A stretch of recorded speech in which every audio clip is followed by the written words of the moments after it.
नमस्कार बंधुरा welcome to my channel. आज आपनादेर सामने आमी निये चले एसेछि एई दुर्दान्त स्वादेर आलू फुलकपिर असाधारण रेसिपिटी। तो देखुन कतटा सुंदर हयेछे, देखतेई एत भालो लागछे, तो खेते ना जानी किरकम हयेछे। तो चलुन देखे नेওয়া যাক रेसिपिटी। प्रथमे आमी फुलकपिगुलोके एरकम डुमो डुमो करे केटे निয়েছি, तार साथे आलुओ केटे निয়েছি, आर निয়েছি कड़ाईशुटी और एकटा टमेटो। तो एबारे कड़ाईते चले गेलाम, एबारे फुलकपिगुलो भाजार पाला।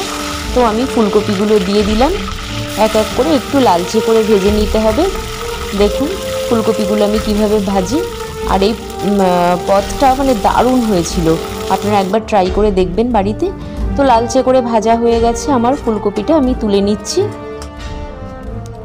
এবং সেই তেলের মধ্যে গোটা জিরে আমি ফোড়ন দিয়ে দিলাম। তারপরে আমি ডুমো করে কাটা আলুগুলোকে ছেড়ে দিলাম। তো দেখুন আলুগুলো আমি লালচে করে ভেজে নেব।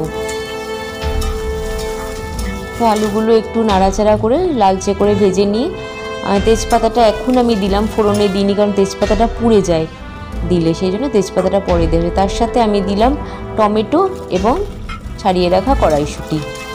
তো দিয়ে এবারে একসাথে নাড়তে শুরু করলাম।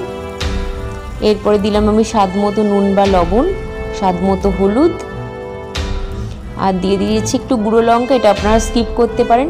তারপরে দিয়েছি কাশ্মীরি লঙ্কার গুঁড়ো, তারপরে দিলাম জিরে গুঁড়ো, তারপরে দিলাম ধনে গুঁড়ো, তারপরে দিলাম অল্প একটু মিষ্টি স্বাদের জন্য, তারপরে দিলাম 1 চা চামচ জিরে বাটা, আর দিয়ে দিলাম একটু টমেটো সস।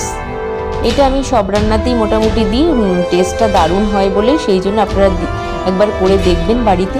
আর দিয়ে দিলাম 2টো কাঁচা লঙ্কা, কারণ আমি গুঁড়ো লঙ্কাটা অল্পই দিয়েছিলাম, খুব বেশি ঝাল হবে না যদিও। আর আপনারা যদি ঝাল খেয়েছেন সেটা ঝালের ব্যাপারটা আপনাদের নিজস্ব। তারপরে আমি একটু জল দিয়ে দিলাম, কারণ মশলাটা ভীষণভাবে শুকিয়ে গিয়েছিল, যাতে একটু মশলাটা কষা কষা একটু কষতে শুরু করে, সেই জন্য। মশলাটা মোটামুটি কষা হয়ে গেলে আমি এখানে উষ্ণ জল এর মধ্যে দিয়ে দিলাম। তো এটাকে এবারে আমি কিছুক্ষণের জন্য ঢাকা দিয়ে রাখবো। তো আমি মিনিট 2-3 বাদে ঢাকাটা খুলে দেখলাম হ্যাঁ ফুটছে, আর আমি দেখে নিলাম আলুটা সিদ্ধ হয়েছে কিনা, মোটামুটি সিদ্ধ হয়ে গেছে। তখন আমি এই ভেজে রাখা ফুলকপিগুলো আমি এর মধ্যে দিয়ে দিলাম। আগে তো একেবারেই দেবেন না, কারণ গলে যাবে ফুলকপিগুলো। তো এটা দিয়ে আমি আবার এটাকে কিছুক্ষণের জন্য চাপা দিয়ে রাখলাম।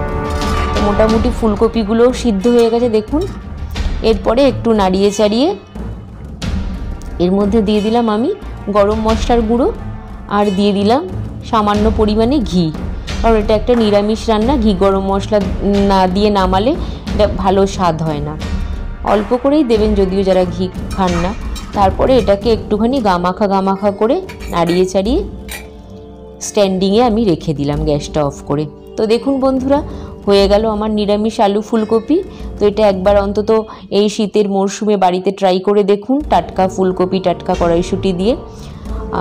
অবশ্যই আমাকে কমেন্টে জানাবেন যে রান্নাটা করে আপনাদের কেমন লাগলো। আর এই সঙ্গে জানিয়ে রাখি, আমার চ্যানেলটিকে তো অবশ্যই সাবস্ক্রাইব করবেন, এভাবেই আমার পাশে থাকবেন। আর এই রান্নার ইউনিক রেসিপি আছে দেখবেন, এর সাথে আমার কিছু ভ্লগও আছে, ওগুলোও দেখবেন, আশা করি আপনাদের ভালো লাগবে। আর অবশ্যই সাবস্ক্রাইব করবেন, এটা করতে ভুলবেন না। আজ এই অবধিটা।